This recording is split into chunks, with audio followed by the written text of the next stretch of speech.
у тебя есть девушка, она наша или ваши, как вы познакомились, родители не будут против, сколько сантиметров. Но в межрасовых отношениях бывают дополнительные сложности.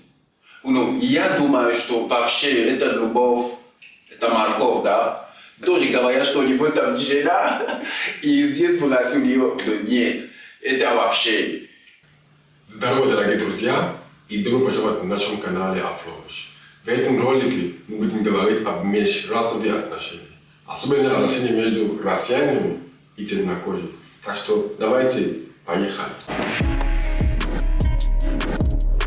Меня зовут Фиделис, и часто в России, даже на улице, люди часто спрашивают, у тебя есть девушка, она наша или ваши, как вы познакомились, родители не будут против, как-то им интересно, какие-то стереотипы, сколько сантиметров, вот такие вопросы. Именно мы разберемся сегодня Подробно, каждой детали. Вот. Давайте начнем. Так, когда люди видят на улице или просто люди в отношении, то есть и россиянами или с иностранцами, темнокожими, они сразу, у них какая-то мысль в голове, какие-то стереотипы появляются в голове. Наверное, они думают сразу, что человек, например, студент, они вместе встречаются, он когда закончит обучение, сразу домой вернется и отношения испортятся, не сработает. Бывают у тебя такие случаи? Я думаю, что это зависит от человека. Честно, я думаю, что если, потому что в отношениях они же говорят друг с другом. Если, например, мужчина или обычно, да, живет в России, учился, и у него какие-то планы в будущем вернуться, он заранее скажет это. Так что я не вижу, почему это проблема, потому что они просто живут в моменте, и потом, когда он уезжает домой, после обучения, это как будто он этого планировал. Это просто бывает. Потому что были такие случаи. Люди, которые приехали, учились, дети рожали вместе, потом закончили учебу, уехали. Когда дети рожали, они не знали, эта девушка не знала, или парень не знал, что через 5 лет или 2 года он вернет домой, вернется. Я не знаю, как Я думаю, что они знали. Просто жили, и так получилось. И говорят, что это из-за парня, потому что парень просто уехал домой. Да, он бросил, это его, так получилось. Девушка, я думаю, что 80% времени девушка знает. Есть тоже люди, которые после обучения нашли работу в России, остались. Но я понимаю, что это стереотип, что так думают. Но в большинстве случаев, в новостях, в ток-шоу, большинство выходит такие истории, когда человек закончил и оставил и уехал. Я думаю, что те, которые уезжают, это не потому, что они хотят от семью или от детей. Это из-за того, что у них там работа появилась в Африке, или там семья, у них, родители, не другая семья. Тоже говорят, что у него там жена, и здесь в России у него нет. Это вообще стереотип. Я не думаю, что это правда. Да, это стереотип не у всех такой. Это просто стереотип. А ты как думаешь, что как больше большинство времени, как получается? Я думаю, что отношения бывают по-разному. Люди иногда получается, они вместе уезжают в Африку. То есть жена с ним, или девушка с ним уезжает обратно домой. Просто не сработало отношения. Поэтому один уехал, и она за ним не поехала, или он не мог остаться. Разные ситуации бывают, но это не у всех так. Это не у всех так. Это не должен быть так. Это не постоянно так. Не у всех так. Просто случаи, которые все знают, которые популярны, это когда в ток-шоу приходят плохие примеры, и теперь все думают... Я думаю, что ты говоришь в ток-шоу плохие примеры. Это большинство или не большинство? Это не большинство. Это как ты думаешь тогда? Большинство живут везде вместе. Живут вместе, да, остаются. Да. Это значит, в ток-шоу тоже нужно такие, которые жили и остались. В ток-шоу, потому что им там нужно, чтобы был этот шум, понимаешь, чтобы была страшная история. Поэтому они такие истории приносят. Но в большинстве случаев, которые я лично знаю, когда я жил в Уфе, я знаю многие, которые остались, жили и живут до сих пор там, в городе Уфе. И даже семья, сейчас дети появились. Поэтому это только стереотип. Понятно. И тоже второй момент, это то, что они вместе, потому что нужно документы. Да, как ты думаешь? Ну, что за документы? Для меня в первую очередь это стереотип. Потому что не все так делают. Я понимаю, что реально есть способ получить документы через свадьба, брак, это все. Но думать сразу сначала, что все так делают, потому что все так хотят документы получить, это стереотип, это неправильно. Большинство, как думаешь? Я думаю, что это не стереотип, это реальность. Вот. Я живу в России, у меня есть девушка, я был студентом, мы поженились, да, и потом, как жить без документов? У меня есть жена, она русская, я оформляю документы легально, что нормально, как бы я дальше жить с мою или жену, или девушку. Если я уезжаю домой, говорят, что я бросил. А тут я с женой живу, нужно оформить документы, я легально это сделаю. Это то, что я это сделаю. И, женились, чтобы получить документы. Я же с женой, мы же живем вместе. Вот это я не понимаю. Это тоже те, которые, например, уезжают в Америку, они тоже женятся, поженились или в России, или как. И потом приезжают, чтобы соединение с семьей были, они жили вместе. А как мне оформить без документов, как это вот делать?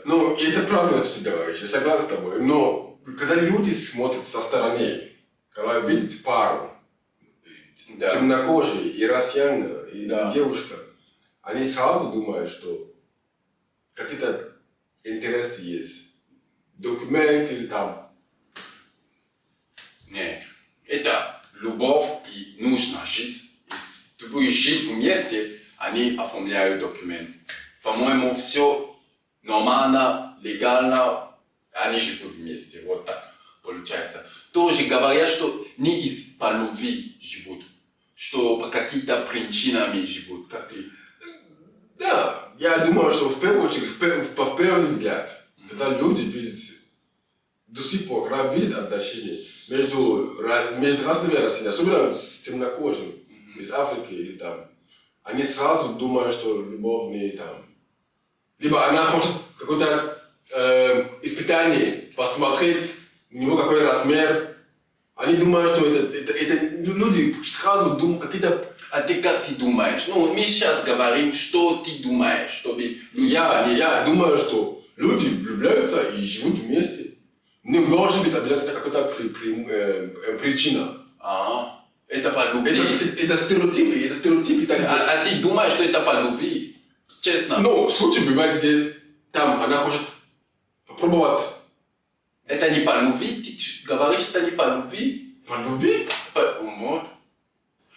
Я думаю, что вообще это любовь, это морковь, да? Даже ли иллюстрации, какие-то связи, я не знаю, там, он богатый, это любовь, морковь, я и пока не знаю, если это реально. А что ты думаешь? Думаешь, что они там не по любви, что ли? Не, я думаю, что все отношения есть какие-то преимущества, какие-то плюсы, да? Люди познакомились, может он, какие-то плюсы, он богатый, это тоже не потому, что они ее любят, да? Они строят отношения на какие-то базы, и иногда это не любви. А вообще 80%, я думаю. Это настоящая любовь, я пока еще ищу этого. Да. Когда я найду, я вам скажу, что да, это настоящий. Но пока я думаю, что все, как-то есть любви, но есть еще другие причины, которые делают, чтобы они были вместе. Я думаю, что это просто стереотипы. Я просто думаю, что люди нормально любят, находят друг друга по душе, по образу жизни и хотят жить вместе. Да. А люди, которые смотрят и думают, что это какие-то Вот. А ты сказал про эксперимент. Это тоже очень важный момент. Потому что говорят, что может мужчина хочет попробовать или женщина, а как ты воспринимаешь это?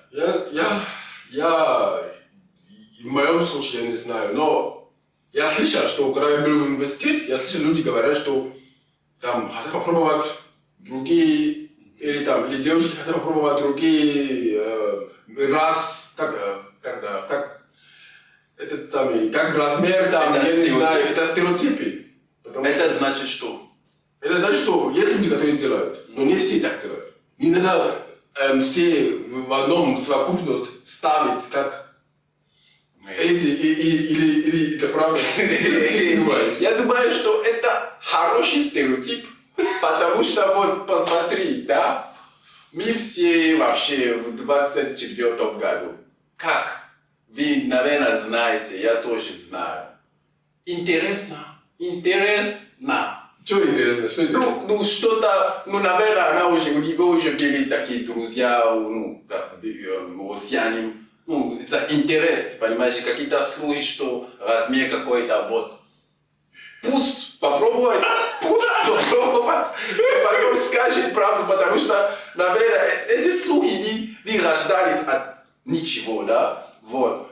Пусть есть возможность, да, вот, и желание совпадали с возможностями, я думаю, что, прекрасно попробовать, и отсюда можно уже выводы делать.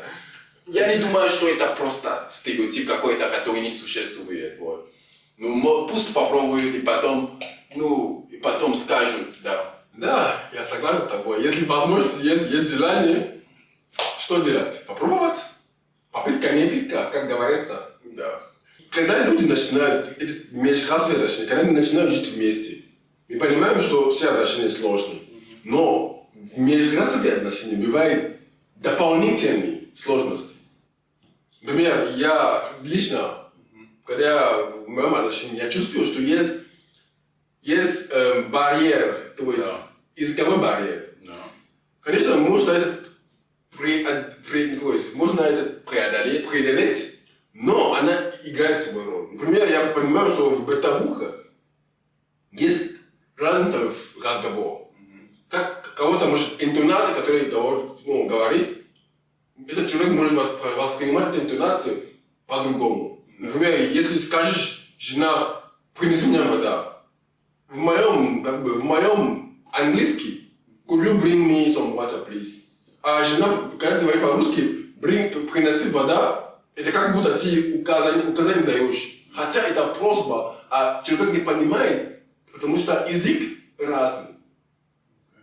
Поэтому могут быть какие-то недопонимания из-за разницы в языке. Вот. Думаешь, языковой барьер играет роль в отношении? Или как сложность? Это надо уже разделить, какие отношения, да. Потому что я знаю какой-то чувак, да, он приехал в Россию, он не знал русский язык. Вы понимаете, он ничего не знал. И сразу пошел в кафе, сидел там, видел девушку вот так, телефон, переписал там, ты красивая, перевод, и вот так, бум, отношение началось. Понимаете? Это значит, главное, эмоции, конечно, языковой барьер, я понимаю, что сложно потом у них будет, через перевод, все это уже невозможно. Может, так начинается с телефоном, и дальше уже видно будет, как они будут в доме жить, или на каком языке они будут говорить, я уже не знаю. Я лично считаю, что язык это барьер. Но все барьеры могут преодолеться, но это, в первую очередь, это барьер. Да, это очень большой. Потому что иногда тоже есть девушки, которые говорят на английском. Это уже легко. Но уровень английский может быть на того уровня, чтобы они свободно свои эмоции, свои желания. Вот где сложности. Потому что когда ты хочешь, например, когда я познакомился с девушкой, да, и надо на русском вот такой начал разговор, это уже 10 раз сложнее, чем на английском. Потому что на английском я могу как-то пошутить или что-то сказать интересного. Но на русском ты будешь вот так думать, поз. И представляете, если вы сейчас хотите девушка сейчас общаться с девушкой на французском или на английском, Да. представляете, как у вас мозги будут работать? Вы вообще как будете... И это будет смешно, что это вообще человек не говорит, или он что-то в голове, но он не знает. Ну, понятно, что он вообще говорит. Да. И это понимание, тем более, если они уже в отношениях, где нужно уровень коммуникации должен быть хороший. Да, да. А где нет язык, это будет уже сложно. Да. Еще это ключевой момент, это родители и вот так, отношения с родителями. Да. Потому что в России я заметил, что сразу познакомились, мама, вот мой парень, он такой крутой, приезжай дома на ужин. Я не помню, когда я сказал родителям, что у меня девушка была, так что это уже не про меня. Нет, у меня родители думают, что я очень хороший сын, очень хороший мальчик. Я даже про девушки не думаю, у меня в голове только учеба, работа, учеба. Типа я очень хороший человек. У нас так. Мы приходим к родителям с отношениями, когда мы уже готовы, вот, Жениться. семья, жениться, дети, все, уже готовы. Что мы там встречаются, гуляем, нет. Это не говорит. А как ты думаешь лучше, что в России сразу познакомились, или то, что вы не познакомились с своей семьей, она думает, что ты ее не любишь. Ну, это пока Ты скрываешь отношения, ты скрываешь, что ты ее не любишь. А как ты думаешь, как лучше, вот. Это все, это разница, типа, которая приносит дополнительные сложности. Нужно объяснить человеку, что в твоем бэкграунде, вы делаете по-разному. Да. Делаете по-разному. Я не думаю, что один правильный, а другой неправильный. Просто они разные. Они разные. Я думаю, что в конце концов, если человек действительно, он покажет близким, тебя муж или жена покажет близким своим, но вначале несколько людей, я не знаю, у вас как вы делаете в вашей семье, но в моем семье не говорит, когда встречаются. Если даже встречаются там, говорите, не должны знать. Это как секрет. А потом, когда уже все готов, когда уже готов семья познакомиться, жениться, все уже тогда уже Да. что-нибудь можно говорить. Есть тоже разница в культуре, но именно в бытовую, потому что в Африке, например, мужчина редко или вообще никогда не готовит или просто дают деньги на еду. Или посуда моет. Или не моет посуду, одежды, все эти домашние вещи, он не участвует. Да. Но в России я понимаю, что это вообще невозможно. Это он что-то моет, даже готовит еда, даже полу моет. Это, как сказать, эти вещи в бытовую, когда это дополнительные сложности. Как объяснить человеку, который понимает в своем мозге, что он не обязан это делать? Типа, сейчас он должен делать. Когда у него в своем жизни, в своем... Да, это приносит сложности. Это дополнительно сложно. Он должен переобучаться. Типа, сейчас он помогать должен как-то дома. Да. Когда у него родители так не были, он это не видел в своем детстве, когда он был маленький, дети. У него такой не был. А сейчас... А тоже, я думаю, что тоже стиль жизни тоже важен, потому что когда ты жил в Африке, у тебя какой-то стиль жизни, во сколько ты встаешь, что тебе надо делать дома, а здесь как будто можно заказать все онлайн, Да. тоже все по кайфу, как-то быстро, может это тоже влияет. Да, для многих темнокожих африканских стран женщина должна уметь готовить. Она должна готовить. Заказать еда там или покупать готовить еда. Женщина готовит или не готовит, что ты выбираешь? Конечно, который готовит вкусно. Этот, который не готовит для меня. Вот вам африканский мужчина. Ну, как бы. Надо готовить ему, да? Очень, да. Если она работает, можно. Даже если она работает в Африке, она раньше встает, да, приготовить завтрак, все кушают и на работу. Не то, что раньше стали, не, мы пойдем покупаем кофе, это уже я, но я не знаю. Это сложности, которые приходят в отношения. Я не хочу такие сложности, ты понимаешь? Может, ты хочешь себе африканку, да, который готовит утром. Но для России тут не так. Но культура такая, что они могут заказать еда, они могут покупать готовую еду уже. А другой раз они привыкли, что еда будет готова дома. Понимаешь? А это приходит сложности в отношениях. Ну, я познакомился с девушкой. Есть девушки, я сразу спрашиваю, да, ты умеешь или не умеешь, да? Если умеешь, то уже дальше понятно. Потому что я видел, которые хорошо готовят, хорошо. Ну, хотя бы стараются, салаты делают очень вкусно, мне нравится. В наши дни есть хорошие девушки, да, которые готовят салат. Салат, да, или это еда, суп варит, суп варит, суп. Даже эти пакеты, как называется, упаковок, ну, чтобы он пошел на работу с едой. Да, просто надо себе вот, знать, как подбирать. Да. Но я думаю, что это все равно процент, который готовит так, очень мало. Кроме этого, еще бывают другие сложности. Когда они начинают, когда они уже живут вместе, женились, дети появились, приходят сложности в воспитании детей. То, кого как хочет воспитать, они разные, они отличаются. И это приносит дополнительные сложности. Потому что в одном расе, в одном стране, вот они привыкли так воспитать, вот так воспитать. Бог по Библию, а в другие страны там никакие скажу сразу, да? Это как будто, ну сейчас все, почти многие атеисты.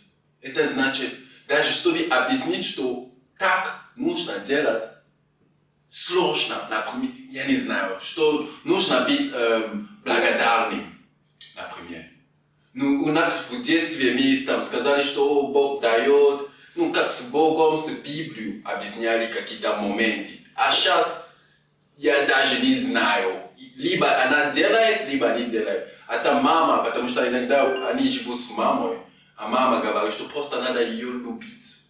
Любите дети, они чувствуют любовь и как-то воспитаются сами, я не понимаю. У нас вот правила вот такие, если ты не делаешь, вот ты получишь. Если делаешь, не получишь. Вот так, и потом есть какие-то модели в Библии. А сейчас я не понимаю, как они вообще воспитают. Поэтому я считаю, что дети, даже по уважению старших, уважению родителей, уважению, я не знаю, даже воспитать в России сложнее.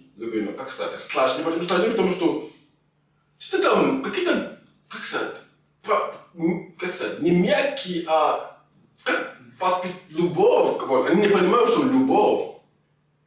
Если ты строгий с ребенком, значит ты любишь ребенка. Они не понимают этого. Они думают, что если ты с ребенком строгий, значит ты не любишь ребенка.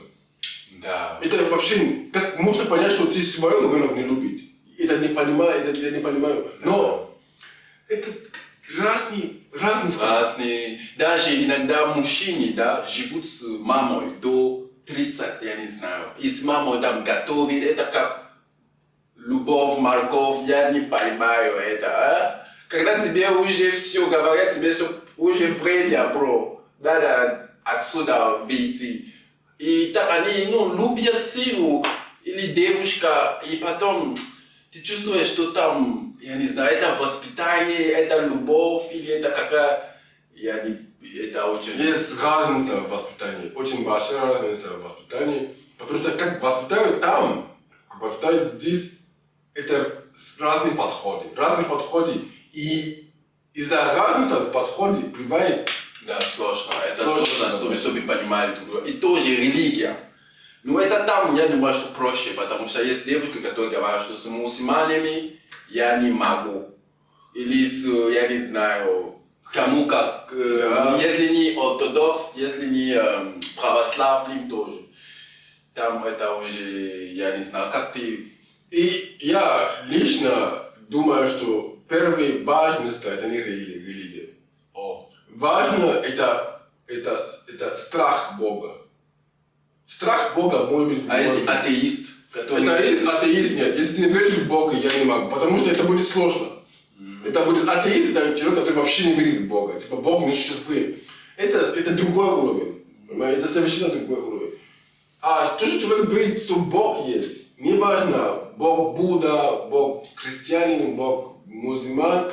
С мусульманами чуть-чуть сложнее, потому что, но, чтобы человек хотя бы верил, что есть какой-то Бог, Всевышний. Вот это... Да. Ну там еще из-за религии есть какие-то практики, ты понимаешь, евреи, есть какие-то культуры, там все. Но если слишком религиозно, тоже нехорошо. Потому что есть люди, которые слишком религиозные, они, кроме религии и Бога, никого больше не видят. Это тоже минус своего. Это уже ты где стоишь теперь. Нет, нужно знать, что Бог есть. Нужно бояться Бога. Ну, не бояться, а уважать Бога. Но слишком перебои тоже не надо переборщать. Я так думаю. Так, мы как пообсуждали сложности. Если какие-то сложности есть, которые мы не назвали, можете написать в комментарии. Нам будет очень интересно. Ну а дальше, как во всей жизни, тоже есть плюсы. Да, согласен? Да. А какие плюсы, например, видишь в такие отношения? Первый плюс это такой, это тоже язык, потому что в семье, если они уже долго живут вместе, появятся такие билингвистские семьи. Там муж на английском, жена на русском, и дети могут выучить. Или такое общение в многие языки. Я думаю, что это плюс для детей. Или тоже жена изучает английский, или муж изучает русский. Такой обмен языка. Да, языка, да. Это большой плюс, потому что в нашем мире сегодня, чем больше языки ты знаешь, тем больше преимущества есть во жизни. Да? И кроме этого, я думаю, что есть большой плюс это в обмен, расширение кругозора. Я думаю, что в такие отношения, межрасовые отношения, кругозор каждого партнера расширяется, потому что они начинают видеть вещи со стороны другой расы, другой национальности, другой страны. Они понимают, что как они привыкли жить. Да, я не думаю, так. Да. Это какой-то, как сказать это, терпеливый станут или как толерантный станут, да. И сейчас тоже интернет влияет много, потому что иногда я даже не знал, что у Ким Кардашьян, там Кенни Уэст, у них отношения были вот такое, и там в соцсети пишут об этом. Это значит много читают, что бывают такие междурасовые отношения там. А люди уже принимают это как нормально. Да, и это больше возможностей я не вижу когда. Потому что они понимают, что если Кенни Уэст есть, Ким Кардашьян, и там еще A$AP Rocky, они, там эти звезды уже такие популярные, что им возможно, есть возможность попробовать. Не как раньше, что он никогда не видел такой один человек белый и черный. Вот. Я думаю, что сейчас уже, да, это более... И тоже в городе, ты понимаешь, больше такие отношения и вот. Но в каком какие плюсы есть в этих межрасовых? Плюс то они станут толерантными, они знают, что вот, если это я тоже могу, это не как будто запрещено, что ты не можешь трогать другой человек, ты понимаешь, вот. И с этим люди узнают друг друга, и вот так толерантность, вот. Да, я согласен. А другой плюс это, например, дети. Как принято согласиться, дети, когда межрасовые, неважно, темнокожий или азиат или араб, дети смешанные расы всегда как-то по-другому, как-то покрасивее, как, можно сказать, ну как, все красивые, но у них какие-то преимущества в этой, как бы, физической красота больше. И ты согласен или ты думаешь, что это не важно? Я думаю, что это очень важно. Красота – это сила. Да. Да. Сила? Это сила. Я первый раз слышу это такое. Красота – это сила. И красивый – это очень красиво. И это как будто ты уже влияешь на человека, не сказав ни один слово. Так что получается очень красивые девушки или мужчины с крутыми. Я думаю, что очень классно. Но тоже получается, что при такие междурасовые отношения очень интересно. Не скучно, вот, очень интересно. Как ты думаешь? Я думаю, что это правда, потому что иногда, когда мы привыкли в одной и той же, она становится скучновато, одно, как сказать, скучно, да, скучно. И когда есть разные расы, есть новые, каждый день что-то новое. Каждый день что-то мы видим, которое не однообразно, есть разнообразность, а разнообразность приносит интерес, фан, веселье. Да. Потому что я сам могу сказать, что я познакомился с какими-то девушками, которые танцуют бачата или там. Они танцуют лучше, чем я. Я в шоке был, что как они научили танцевать. Они просто начали как-то встречаться, узнали культуру другую и приняли настолько, что они танцуют. Даже не только бачата, даже африканские танцы, афро, музыку слушают. Это я чуть-чуть в шоке был. И это как-то приятно. И это хорошо, это ей интересно танцевать или слушать другие музыки. И такое разнообразие, вряд ли скучновато будет. Очень интересно, я думаю, получается. А мне тоже интересно, какие там танцы, они слушают музыку. Получается такой обмен интересов. Да. Это тоже большой плюс, в отношении, когда возможности есть обменять интересы, культуры, и много чего. Кроме этого, я думаю, еще один плюс, который многие люди, не минимизируют. Они думают, что это не важно. Но это то, что когда есть междурасовые отношения, она повышает уровень вес семьи. Потому что есть, например, возможности, если, например, я из Камеруна, моя жена сейчас может в Камерун просто приехать, сразу там пожить месяц, неделю, год, как хочет. Я могу в России жить сколько могу, как хочу. Это дает больше возможностей в семье. Прожив здесь немного времени, да, могу интересно, какие у нас мысли, как ты думаешь об этих отношениях, как получится, если это очень сложновато, или как вообще всего, какой оценка, как ты оцениваешь, как ты видишь все? Я думаю, что отношения, любые отношения, вообще в первую очередь сложно. Это не просто, это работа. А когда еще межрасовые отношения, это сложно в второй степени. То есть два раза сложнее. Поэтому, что я могу сказать? Я могу сказать, что ничего там плохого нет. Это, если люди так хотят, пускай делают. Но эти сложности нужно будет преодолеть им. Это будет, вначале сложно будет, но если их можно терпеть и преодолеть, работая вместе, не один человек работает вместе преодолеть, тогда это будет стоить этот труд. Как ты думаешь? Это значит, ты за то, что были междурасовые отношения, ты вообще про? Это все равно зависит от людей. Я не могу быть про или против. Если люди хотят, я ничего не против, не умею. Поэтому я так думаю. Да, я думаю, что в современном мире, да, многие уже переехали в другие места. Это невозможно не встречать кого-то, который не от твоего, я не знаю, деревни. Это значит, пусть связываются как возможно. Я вообще не против. И при этом это даже дает больше возможностей для обоих. Я не против. Если человек хороший, добрый, в сердце нормальный, я только за.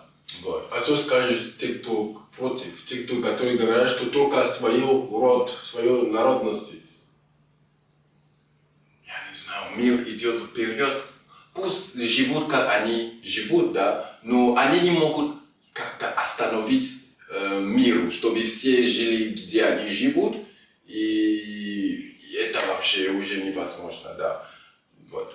А есть какой-то совет для тех, кто хотят или собираются в это отношение?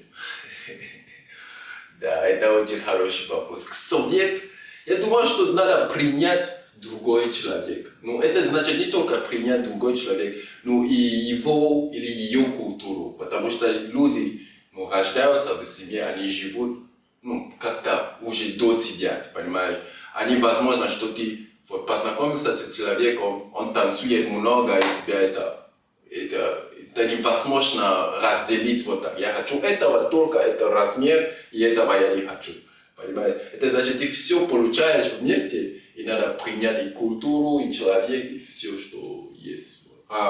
Развитие, изменения, адаптироваться.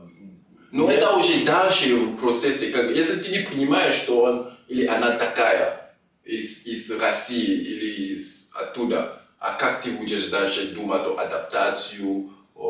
Надо сначала принять, и потом над этим работать, чтобы было хорошо. Да, на этом мы почти до конца. А вы как думаете, вы бы на человек из другой расы, то есть, например, темнокожий, женились ли отношения начинать? А если вы уже в отношениях с человеком из другой расы или с темнокожим, какой у вас опыт есть? Да. Или какие вы слушали, потому что есть много историй об этом. Какие советы вы можете нам давать, если вдруг, какие советы можем нам давать, чтобы мы лучше понимали или что мы можем делать, чтобы все было лучше и хорошо. Да. Если вам понравилось видео, обязательно надо подписаться, поставить лайк, писать комментарии. Нам будет очень приятно с вами общаться и связаться. И вам... Чтобы не пропустить следующее видео, подпишитесь обязательно. И до скорой встречи.